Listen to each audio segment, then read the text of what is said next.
दो ऐसे स्टॉक्स जो अभी तक हमेशा से पॉजिटिव रिटर्न्स दिए हैं और अभी भी पॉजिटिव रिटर्न्स दे रहे हैं, वो भी बहुत ज़्यादा रिस्क के साथ नहीं।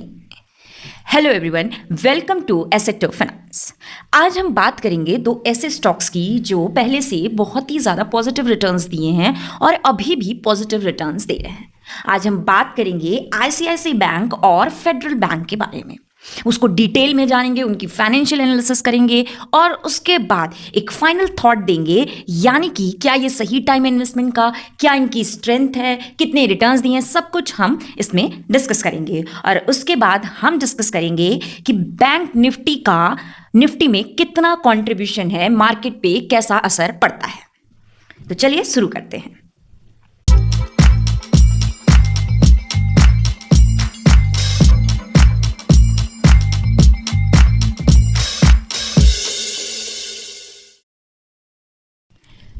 बैंक निफ्टी में अगर आप देखेंगे तो निफ्टी में बहुत बड़ा योगदान है। अगर बैंक निफ्टी थोड़ा सा भी ऊंचा नीचा होता है, यानी कि अगर घटता है या बढ़ता है, तो आप देखोगे कि निफ्टी पे भी असर पड़ता है। अगर बैंक निफ्टी हाई गया तो निफ्टी भी हाई जाता है। अगर बैंक निफ्टी नीचे गया तो ओवरऑल मार्केट पे भी आपको असर देखने को मिलेगा। अगर हम यहाँ पर बात करें कुछ बैंक्स की, तो एचडीएफसी बैंक को अगर हम देखें तो यहाँ पर 27.82% है, यानी कि इसका ओवरऑल वेटेज बैंक निफ्टी में 27.82 है, यानी कि सबसे ज्यादा योगदान एचडीएफसी बैंक का है। अगर एचडीएफसी बैंक में थोड़ा सा भी अगर लॉस होता है, यानी कि घटता है या बढ़ता है इसके स्टॉक्स, तो यहां पर बैंक निफ्टी पे भी असर जाएगा और मार्केट पे भी असर पड़ेगा, क्योंकि ये काफी ज्यादा पोर्शन ऑक्यूपाई करके बैंक निफ्टी में रखा हुआ है। यहां पर देखेंगे कि एचडीएफसी बैंक कुछ सालों से बहुत ज्यादा अच्छे रिटर्न्स, पॉजिटिव रिटर्न्स नहीं दे रहा है, और आज हम एचडीएफसी बैंक के डिस्कशन भी नहीं करेंगे, कुछ आगे की वीडियोज में हम इसके बारे में डिस्कस करेंगे। अब यहां पर अगर हम आईसीआईसीआई बैंक की बात करें, जो एचडीएफसी के बाद सेकेंड नंबर पे है, जो 25.82 का ओवरऑल वेटेज है इसका निफ्टी बैंक में, यानी कि इसका भी अच्छा खासा योगदान है। यानी कि अगर इसमें भी कुछ उतार चढ़ाव आता है तो ये निफ्टी और ओवरऑल मार्केट पे अच्छा खासा असर जाएगा, तो और जिसके बारे में आज हम डिस्कस करने वाले हैं। फिर यहां पर अगर हम देखें एक्सिस बैंक को, तो 8.4 है, इंडसइंड बैंक 4.01 है, कोटक बैंक है 7.54 बैंक है। ये ओवरऑल इनके भी बहुत ज्यादा योगदान नहीं, लेकिन फिर भी अच्छा खासा परसेंटेज वेटेज है इनका। अब हम यहाँ पर कुछ छोटे बैंक्स की बात कर लें अगर, तो यहाँ पर ये हैं कि फेडरल बैंक, आईडीएफसी, और यहाँ पर कुछ सेक्टोरल बैंक्स हैं, तो ये इनका जैसे दे सकते हैं, फेडरल बैंक का 3.69 है, आईडीएफसी 3.14 है और सेक्टोरल बैंक का 17.3। तो ये ओवरऑल कह सकते हैं कि बहुत ज़्यादा तो नहीं है इनका बैंक निफ्टी में कंट्रीब्यूशन, बट हाँ ये कह सकते हैं कि छोटे हैं, मगर इनके भी अगर नीचे गिरता है तो थोड़ा सा निफ्टी पे असर जाता है। तो ये तो हमने बात की ओवरऑल निफ्टी बैंक की, जिसमें कि आज हम बात करेंगे आईसीआईसीआई बैंक और फेडरल बैंक के बारे में डिटेल में।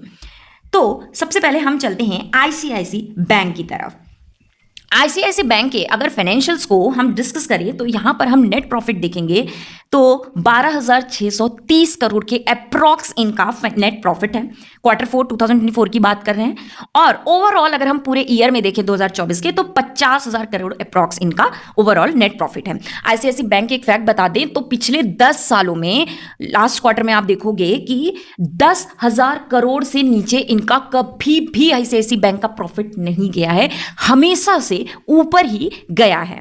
अब यहां पर अगर हम बात करें year on year profit growth की, तो 18% है। अगर हम ओवरऑल ईयर में देखें तो 17 से 18, यानी कि बैंक ने कंसिस्टेंसी बना रखी है। 17 से थोड़ा सा घटा है, 17 से 18 गया है, लेकिन इसने कंसिस्टेंसी अपनी बना के रखी है। अगर हम नेट इंटरेस्ट मार्जिन यानी एनआईएम की बात करें तो 4.40 है, और अगर ओवरऑल ईयर में हम बात करें तो 4.35% है, यानी कि इसको कह सकते हैं कि बहुत ज्यादा नहीं है, लेकिन एवरेज से ज्यादा है नेट इंटरेस्ट मार्जिन इसका। फिर अगर हम ग्रॉस एनपीए रेशियो और नेट एनपीए रेशियो की बात करें, यानी कि एनपीए, ये इन्वेस्टर्स के लिए बहुत इंपॉर्टेंट एक्सपेक्ट है। इन्वेस्टर्स हमेशा जब भी बैंक्स में इन्वेस्ट करते हैं तो एनपीए जरूर देखते हैं, और अब बैंक के बैलेंस शीट को इंप्रेसिव बनाने के लिए एनपीए का एक बहुत बड़ा रोल होता है। अब यहां पर एनपीए होता क्या है? नेट परफॉर्मिंग एसेट्स यानी नॉन परफॉर्मिंग एसेट्स होते हैं। जैसे कि मान लीजिए किसी ने लोन ले लिया, या आपने लोन ले लिया, ना आप उसका इंटरेस्ट चुका रहे हो, ना आप लोन दे रहे हो, उसका पूरा अमाउंट भी नहीं दे रहे हो, और वो पैसा कहीं ना कहीं बैंक का फंसा हुआ है, तो टाइम भी वेस्ट हो रहा है, काफी टाइम से बैंक जा रही है पैसा लेने के लिए, वो नहीं दे रहे हैं, तो ये नॉन परफॉर्मिंग एसेट्स होते हैं जिनकी रेशियो हमेशा कम होनी चाहिए क्योंकि ये एक लाइबिलिटी होती है बैंक्स पे। तो यहां पर अगर हम ग्रॉस एनपीए देखेंगे 2.16 है और नेट एनपीए ओवरऑल हम देखेंगे तो 0.42 से 0.48 गया है यहां पर, यानी कि कम हुआ है। तो ये कह सकते हैं कि यहां पर नॉन परफॉर्मिंग एसेट्स हो गया। उसके बाद हम कासा रेशियो यानी कि current account and saving accounts को यहां पर देखें तो 43.6 है, जो कि ठीक है। फिर क्रेडिट ग्रोथ और deposit growth year on year की बात करें तो क्रेडिट ग्रोथ 17.4 है और 2024 ओवरऑल ईयर में देखेंगे तो 17 से 18 है। और यहां पर डिपॉजिट ग्रोथ देखेंगे तो 19.6 है, यानी कि ओवरऑल बैंक ने रिटेल अपने इन्वेस्टर्स को यानी रिटेल इन्वेस्टर्स को और लोन्स को काफी अच्छा मेंटेन करके रखा। ये काफी इंप्रेसिव नंबर्स है। तो ये आईसीआईसी बैंक का ओवरऑल फाइनेंशियल था, जो कि हमने देखा कि ओवरऑल इन्होंने ईयर में और क्वार्टर वाइज इन्होंने बहुत अच्छी कंसिस्टेंसी मेंटेन करके रखी हुई है। तो अब हम चलते हैं 5 साल का रिकॉर्ड देखते हैं।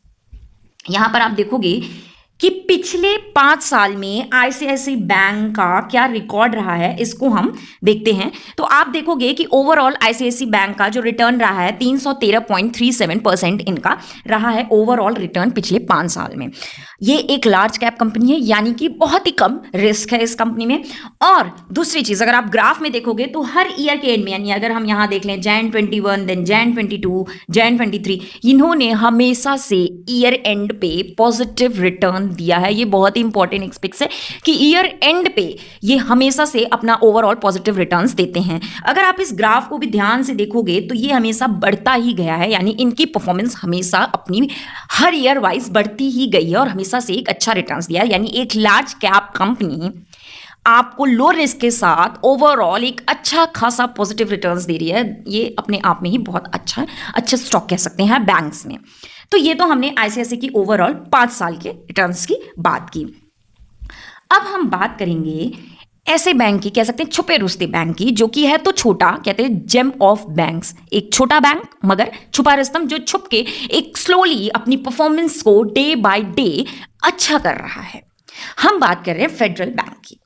अभी हमने डिस्कस किया था कि फेडरल बैंक का निफ्टी बैंक में बहुत ज्यादा 3 पॉइंट कुछ था प्रतिशत था, जो कि बहुत ज्यादा कंट्रीब्यूशन नहीं है, मगर फेडरल बैंक के परफॉर्मेंस से कहीं ना कहीं निफ्टी भी इंपैक्ट पड़ता है। आइए अब हम इसके फाइनेंशियल्स को देख लेते हैं। तो अगर हम नेट प्रॉफिट को देखेंगे तो यहां 1000 करोड़ के अप्रॉक्स यहां पर इसके नेट प्रॉफिट है, 1030 करोड़। 4000 करोड़ इसकी 2024 में ओवरऑल इनकी प्रॉफिट हुई है, net profit. Year on year profit growth को देखेंगे 13.7 है और 2024 में 13 से 14% है, यानी कि बैंक ने अच्छा खासा अपनी कंसिस्टेंसी को मेंटेन कर रखा है। अगर हम नेट इंटरेस्ट मार्जिन की बात करें एनआईएम की 3.12 है, 3.0 से 3.12, इसकी एनआईएम एवरेज से थोड़ी कम है, एनआईएम यहां पर कम है। फिर उसके बाद हम ग्रॉस एनपीए रेशियो और नेट एनपीए रेशियो की बात करें, जो कि मैंने बताया था कि बहुत इंपॉर्टेंट एस्पेक्ट है और एनपीए होता क्या है। तो यहां पर देखिए तो 1.84 है, 1.84 इसकी ओवरऑल भी है यहाँ पर ग्रॉस, और नेट को देखें तो 0.44 है और यहां पर भी 0.44 है, यानी कि इसने अपनी नॉन परफॉर्मिंग एसेट्स रेशियो को काफी ज्यादा मेंटेन करके रखा है। एक फैक्ट और फेडरल बैंक के बारे में बताते हैं कि फेडरल बैंक पिछले 10 सालों में हर क्वार्टर में अपनी एनपीए को बहुत अच्छे से कंसिस्टेंसी के साथ मेंटेन करके रखता है। इसका एनपीए कभी भी खराब नहीं होता है। ये एक फेडरल बैंक के बारे में बहुत ही इंपॉर्टेंट एस्पेक्ट्स है और बहुत ही अच्छी कह सकते हैं कि एक बात है जिसके थ्रू हम देख सकते हैं कि हम इन्वेस्ट करते हैं तो हमेशा एनपीए को देखते हैं, तो आप फेडरल बैंक का काफी अच्छा एनपीए है। फिर उसके बाद हम कासा रेशियो को देखें तो 30.23 है, 30.23 ये बहुत ज्यादा नहीं है। एक्चुअली होता क्या है कि जो आरबीआई से जो फेडरल बैंक है वो काफ़ी हाई रेट में इंटरेस्ट में पैसे उठाते हैं और इन्हें हमें भी काफ़ी अच्छा खासा इंटरेस्ट चार्ज करते हैं, मतलब हमें देते हैं इंटरेस्ट खासा, तो इनको कहीं ना कहीं एक थोड़ा सा लॉस होता है, इसलिए इनकी कासा रेशियो बहुत ज़्यादा अच्छी नहीं है। Credit growth year on year देखेंगे तो 14% है, यहाँ पर भी 14% है। फिर उसके बाद डिपॉजिट देखेंगे तो 12.3 है, यानी कि फेडरल बैंक ने अपना अच्छा खासा मेंटेन करके फाइनेंशियल्स को रखा है। और फेडरल बैंक ने देखेंगे तो यहां पर रिटेलर्स को और लोन दोनों को बहुत अच्छा मेंटेन करके रखा है। यहां पर net performing assets, credit growth और डिपॉजिट ये कहीं ना कहीं बहुत इंप्रेसिव है और ये फेडरल बैंक की बैलेंस शीट को बहुत ही स्ट्रांग बनाता है और कहीं ना कहीं एक अच्छा बनाता है बैलेंस शीट को।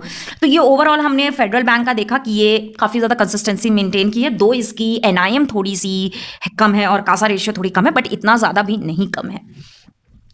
अब हम बात करें अगर यहां पर इसके पिछले 5 साल के परफॉर्मेंस की फेडरल बैंक के, तो इसने पिछले 5 साल में जो रिटर्न दिया है ये दिया है, जस्ट अ सेकेंड, 1 मिनट, ये थोड़ा सा, इसने पिछले 5 साल में जो रिटर्न दिया है वो है 362.87% इसने रिटर्न दिया है, जो कि बहुत ही अच्छा है।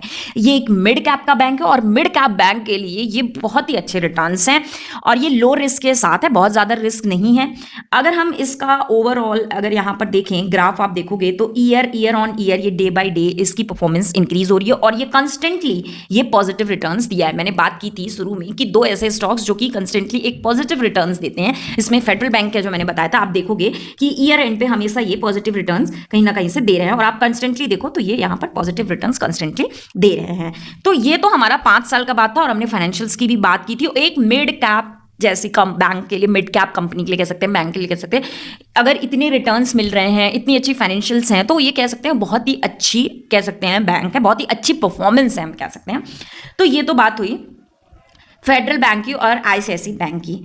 अब हम फाइनल थॉट पे आते हैं, यानी कि एक फाइनल एनालिसिस करते हैं 2 बैंक्स की, यानी फेडरल बैंक और आईसीआईसीआई बैंक की, कि ये कैसी परफॉर्मेंस दिए हैं, कितनी स्ट्रांग रही है, क्या कमजोर है, क्या इनका कम है, ये ओवरऑल हम कंपेयर करते हैं। अगर हम आईसीआईसीआई बैंक का देखेंगे तो हाई प्रॉफिट है इसकी, लो एनपीए है और स्ट्रॉन्ग एनआईएम है, जो कि हम बोले थे एवरेज से भी ज्यादा इसकी एनआईएम है।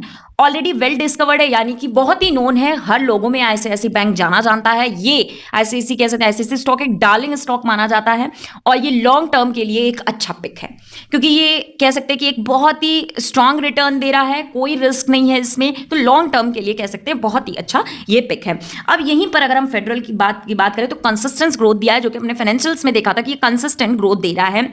चीप वैल्यूएशन, ये इसकी वैल्यूएशन बहुत सस्ती है, यानी सस्ते में आप अच्छा स्टॉक ले रहे हो।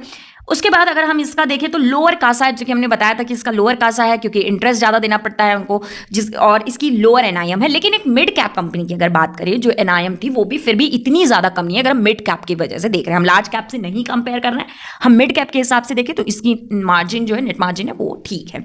अब यहाँ पर मिड कैप ग्रोथ के लिए बहुत ही अच्छा पिक बनता है ये। अब यहाँ पर कुछ स्टॉक्स की अगर हम पी और पीबी रेशियो की बात करें तो यहाँ पर फेडरल बैंक 12.58 है, पीबी रेशियो इसकी 1.68 है, एचडीएफसी बैंक की 20.83 है और पीबी रेशियो 3.14 है। उसके बाद आईसीआईसीआई बैंक की यहाँ पे है 20.15 और 3.80 इसकी पीबी रेशियो है, और कोटक महिंद्रा बैंक की 18.52 पी रेशियो है और पीबी रेशियो 3.13 है। अगर यहाँ पर हम वैल्यूएशन की बात करें तो सबसे कम यहाँ पर फेडरल की है, 12.58 है यहाँ पर फेडरल बैंक की। तो आपको एक सस्ते में एक कह सकते हैं कि बहुत ही अच्छा स्टॉक आपका मिल रहा है, जो कि पॉजिटिव रिटर्न दे रहा है। फेडरल बैंक एक कहीं ना कहीं स्लो, स्टेडी और लॉन्ग रन में बहुत ही अच्छा ग्रोथ करने वाला बैंक है और अभी तक उसने नेगेटिव रिटर्न्स नहीं दिए हैं।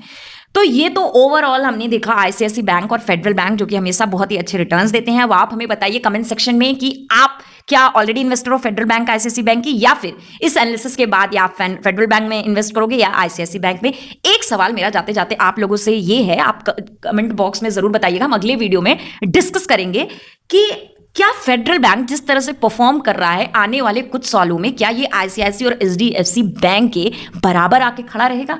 क्या हम कह सकेंगे कि ये एक लार्ज कैप है और बहुत अच्छी परफॉर्मेंस दे रहा है जिस तरह से इसकी परफॉर्मेंस है? आप हमें कमेंट बॉक्स में जरूर बताइए, ताकि हम अगले अपनी वीडियो में जरूर आपके कमेंट्स को डिस्कस करेंगे। Thank you.